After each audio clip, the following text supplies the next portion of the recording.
Assalamualaikum warahmatullahi wabarakatuh. Perkenalkan, nama saya Nadila dengan nomor induk mahasiswa 1931041215 dari Prodi PJKRE angkatan 2019, Fakultas Ilmu Keolahragaan Universitas Negeri Makassar. Pengertian belajar gerak. Belajar atau pembelajaran adalah salah satu topik paling penting dalam perbincangan para psikolog, karena merupakan sebuah konsep yang sulit untuk didefinisikan. The American Heritage Dictionary mendefinisikan belajar sebagai to gain knowledge, comprehension or master through experience or study. Artinya, belajar adalah menambah pengetahuan, pemahaman, atau penguasaan melalui pengalaman atau penyelidikan. Para psikolog menganggap bahwa definisi demikian kurang dapat diterima karena istilah yang masih samar-samar yang dikandungnya. Seperti istilah pengetahuan, pemahaman, dan penguasaan, Herger, Hunt, dan Olson 1993 mendefinisikan belajar sebagai suatu perubahan yang relatif permanen dalam perilaku atau dalam potensi perilaku sebagai hasil dari pengalaman dan tidak dapat dikaitkan dengan keadaan sementara dari tubuh seperti disebabkan oleh sakit, kelelahan, atau obat-obatan. Tujuan pelajaran atau pembelajaran. Tujuan pelajaran pada hakikatnya adalah rumusan tentang perilaku hasil belajar, kognitif, psikomotor, dan afektif yang diharapkan untuk dimiliki atau dikuasai oleh si pelajar setelah si pelajar mengalami proses belajar dalam jangka waktu tertentu. Yang menjadi kunci dalam rangka menentukan tujuan pembelajaran adalah kebutuhan siswa, mata ajaran, dan guru itu sendiri. Berdasarkan kebutuhan siswa, dapat ditetapkan apa yang hendak dicapai dan dikembangkan pada diapresiasikan.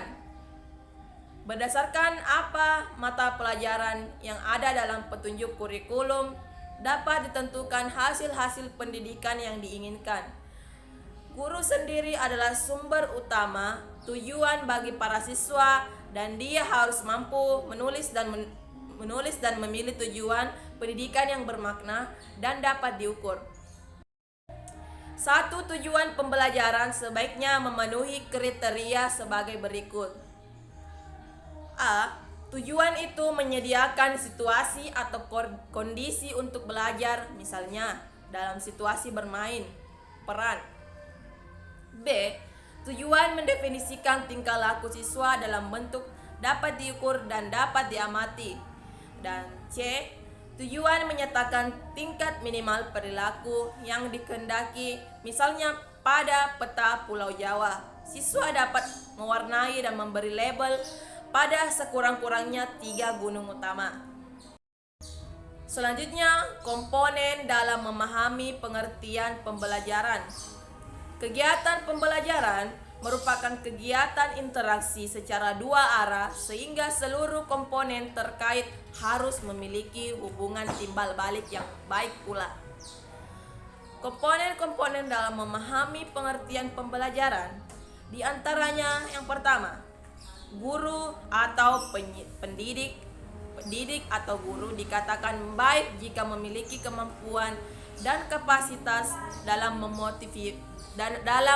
memotivasi peserta didik agar melaksanakan belajar dengan kesenangan. Dengan motivasi yang diberikan, diharapkan peserta didik dapat menerima materi pelajaran sesuai kemampuan yang akan diaplikasikan pada kehidupan bermasyarakat. Jika pendidik dan peserta didik dapat memahami pengertian pembelajaran dengan baik dan benar, tujuan pembelajaran dapat memperoleh ketuntasan, produk belajar akan tercapai. Begitu pula kompetensi pelajaran akan terurai dengan teraplikasikannya dengan baik.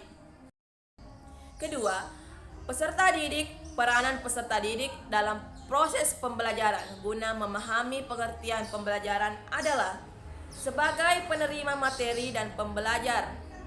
Seorang peserta didik memiliki hak untuk menanyakan apa yang tidak ia ketahui pada pendidik dan merupakan acuan sederhana dalam kegiatan belajar mengajar. Di samping itu, peserta didik harus mampu memberikan kontribusi yang sama dalam pencapaian kompetensi belajar dan ketuntasan produk. Diharapkan peserta didik dapat menyeimbangkan atau bersinergi dalam menciptakan kegiatan belajar mengajar yang baik. Ketiga, media pembelajaran. Media dalam pemahaman pengertian pembelajaran ialah perantara yang digunakan saat proses pembelajaran berlangsung. Media dapat berupa alat komunikasi maupun teknologi seperti komputer, televisi, dan radio. Selain itu, internet juga dapat dimanfaatkan sebagai media pembelajaran. Penggunaan media tersebut bertujuan untuk memudahkan proses pembelajaran sehingga materi dari pendidik dapat tersampaikan dan diterima dengan baik. Sekali lagi, pemahaman pengertian pembelajaran dapat terjadi dikarenakan komunikasi dua arah antar pendidik dan peserta didik. Keempat, materi pembelajaran. Materi yang diberikan mencakup 3 aspek penting, yaitu aspek kognitif, aspek efektif, dan aspek psikomotorik. Dengan 3 aspek itu, hasil proses pelajaran dengan tujuan pemahaman atau pengertian pembelajaran atau dapat dioptimalkan. Sementara itu, pengertian pembelajaran yang diberikan dapat berupa konsep yang ditanamkan pada peserta didik. Selanjutnya, prinsip dalam pemahaman pengertian pembelajaran. Motivasi, walaupun motivasi dapat timbul secara langsung dalam diri maupun terlebih dahulu harus diberikan oleh orang lain, seperti guru, orang tua maupun teman. Proses pembelajaran yang baik akan membangkitkan motivasi peserta didik. Motivasi terkait erat dengan minat dalam proses pembelajaran guna mencapai pemahaman pengertian pembelajaran. Motivasi berfungsi sebagai pemompa semangat anak didik agar terus terpacu untuk belajar. Nah, anak didik dengan motivasi tersebut yang tinggi akan terus bersemangat untuk menyelidiki apa yang disukainya, sehingga ia akan belajar dengan lebih giat lagi. Motivasi dapat diamati dengan mudah melalui tingkah laku yang ditujukan anak didik. Selanjutnya, keaktifan proses pembelajaran guna pemahaman pengertian pembelajaran yang pasif tentunya tidak akan efektif. Sebisa mungkin, peserta didik harus didorong untuk aktif, baik aktif bertanya maupun aktif menyampaikan aspirasi dan keinginannya. Yang pertama, keaktifan dapat ditunjukkan dengan kegiatan fisik yang dapat dengan mudah ditangkap seperti bertanya, membaca, menulis, dan mendengar. Sementara keaktifan yang sulit diamati berupa kegiatan psikis yang melibatkan otak seperti mencari pemecah masalah, memahami konsep, dan sebagainya. Kegiatan belajar membutuhkan banyak latihan.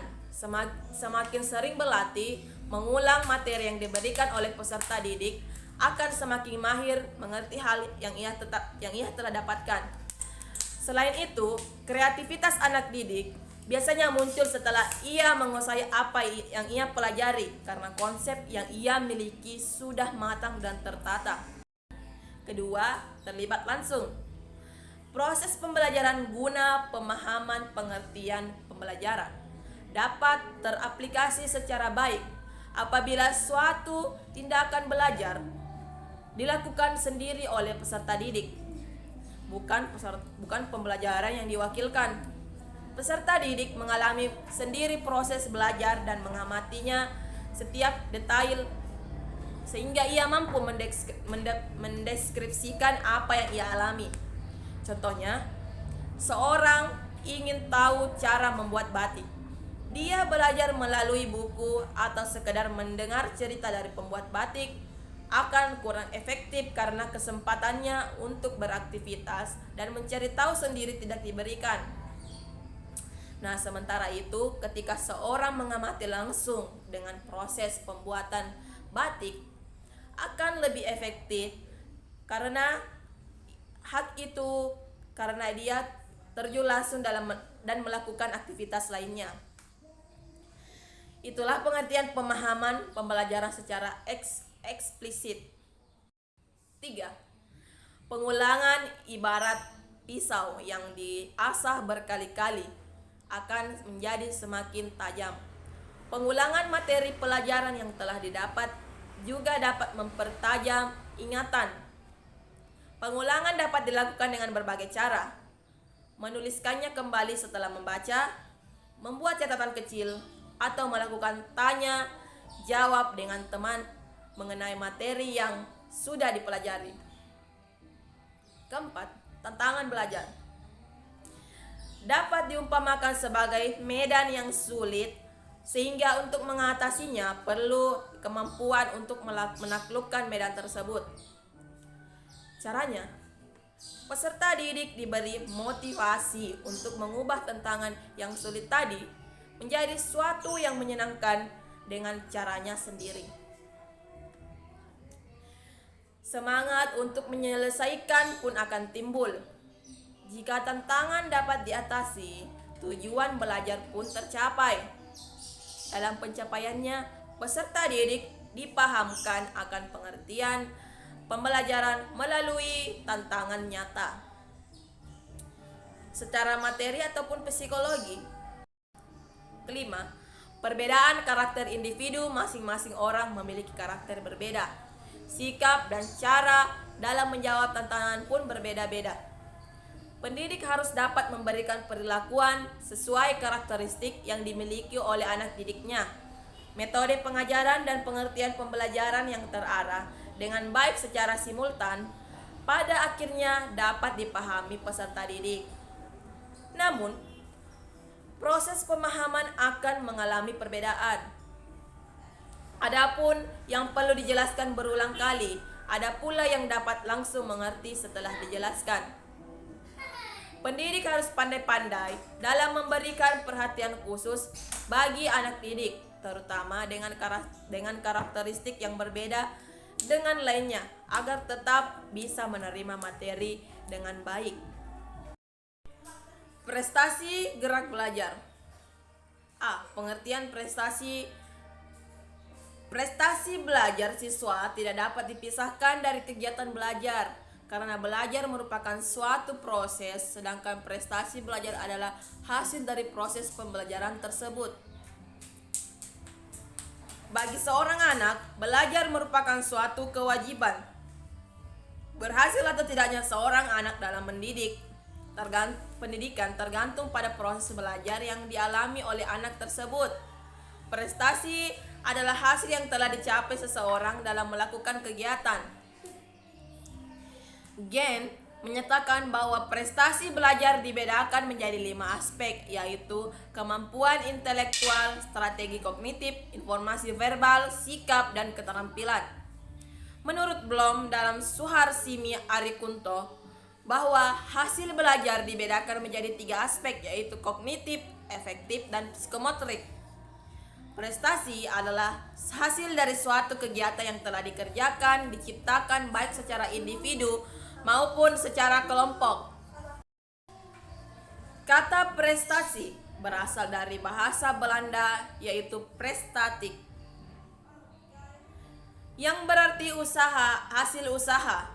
Dalam Kamus Besar Bahasa Indonesia, prestasi belajar didefinisikan sebagai hasil penilaian yang diperoleh oleh kegiatan persekolahan yang bersifat kognitif dan biasanya ditentukan melalui pengukuran dan penilaian. Menurut Wikipedia, prestasi berasal dari bahasa Belanda yang artinya hasil dari usaha. Prestasi diperoleh dari usaha yang telah dikerjakan. Dari pengertian prestasi tersebut, maka pengertian prestasi diri adalah hasil atas usaha yang dilakukan oleh seseorang. Prestasi dapat dicapai dengan mengandalkan kemampuan intelektual, emosional, dan spiritual, serta ketahanan diri dalam menghadapi situasi segala aspek kehidupan. Karakter orang yang berprestasi akan mencintai pekerjaan, memiliki inisiatif dan kreatif, pantang menyerah, serta menjalankan tugas dengan sungguh-sungguh. Nah, karakter-karakter tersebut menunjukkan bahwa untuk meraih prestasi tertentu. B. Pengertian gerak. Gerak merupakan istilah yang digunakan untuk menggambarkan perpindahan yang terjadi pada benda terhadap benda lainnya. Suatu benda hanya dapat dikatakan bergerak apabila benda tersebut berpindah dari tempat ataupun berubah posisinya. Perpindahan tempat ataupun perubahan posisi berdiri biasanya dilihat menggunakan acuan tertentu. Jika sebuah benda tidak mengalami perubahan posisi terhadap benda acuan, maka benda tersebut tidak dapat dikatakan bergerak terhadap benda acuannya. Meskipun begitu, benda tersebut mungkin saja bisa bergerak terhadap benda acuan yang lain.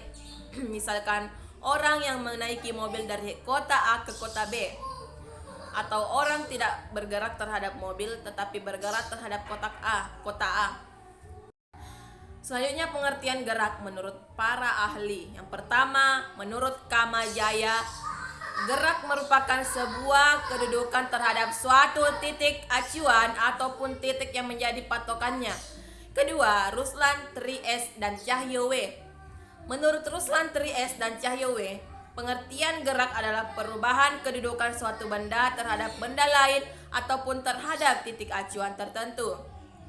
Yang ketiga, KBBI. Menurut Kamus Besar Bahasa Indonesia, gerak merupakan suatu peralihan tempat ataupun kedudukan, baik sekali maupun berulang kali. Yang keempat, ilmu biologi. Dalam ilmu biologi, gerak merupakan salah satu cara merespon rangsangan yang diterima. Gerakan merupakan salah satu karakteristik ataupun ciri makhluk hidup yang akan tampak ketika makhluk tersebut diberi rangsangan. Yang kelima, ilmu fisika. Dalam ilmu fisika, gerak merupakan proses perpindahan suatu benda terhadap benda lainnya dari satu tempat acuan ke tempat lainnya. Keenam, Sri Murtono. Menurut Sri Murtono, pengertian gerak adalah perpindahan tempat atau posisi dari satu posisi ke posisi yang lain. Ketujuh, Everyzon Umar. Menurut Everyzon Umar, gerakan merupakan perubahan kedudukan ataupun posisi terhadap suatu titik acuan tertentu. Yang kedelapan, J. Untoro. Menurut J. Untoro, gerak merupakan suatu perubahan kedudukan terhadap satu titik acuan ataupun titik yang menjadi patokannya. Untuk memahami tentang pengertian belajar, di sini akan diawali dengan mengemukakan beberapa definisi belajar. Ada beberapa pendapat tentang definisi belajar. Nah, menurut Salpin dalam Haratina Tri Ani, belajar merupakan proses perolehan kemampuan yang berasal dari pengalaman. Menurut Gekn dalam Katarnina Tri Ani, belajar merupakan sebuah sistem yang di dalamnya terdapat berbagai unsur yang saling terkait sehingga menghasilkan perubahan perilaku. Pertama, Cronbach, Harold Affairs and Gears dalam Sudirman AM. Sebagai berikut, Cronbach memberikan definisi. Learning is shown by a change in behavior or as a result of experience. Belajar adalah memperlihatkan perubahan dalam perilaku sebagai hasil dari pengalaman. Yang kedua, Harold Spears memberikan batasan. Learning is to observe, to read, to initiate, to try something themselves, to listen, to follow direction.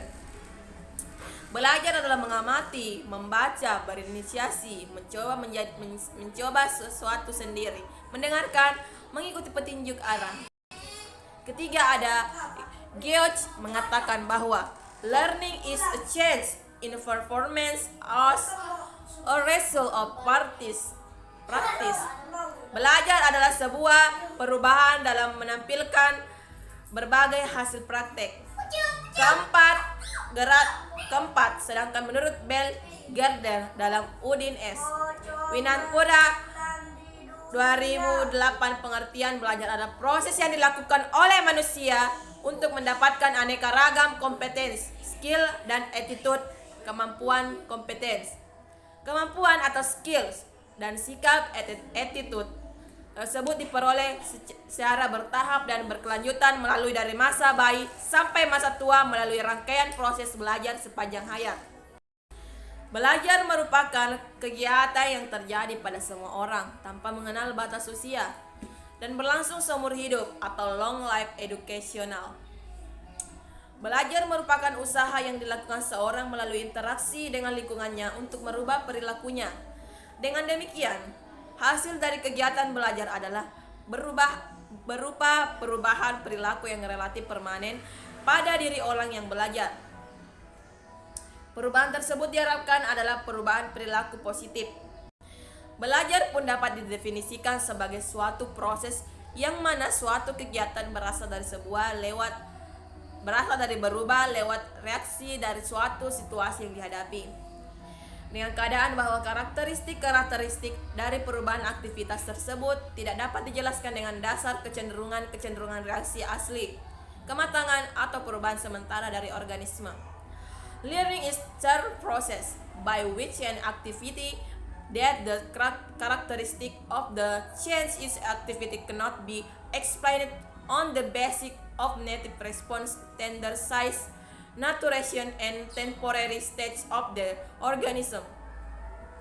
Hilgar and Bauer pada tahun 1992 dalam Gigayanto tahun 2006. Dari beberapa pengertian atau definisi di atas, dapat disimpulkan bahwa belajar itu senantiasa merupakan perubahan tingkah laku atau penampilan dengan serangkaian kegiatan, misalnya dengan membaca, mengamati, mendengarkan, meniru, dan lain sebagainya.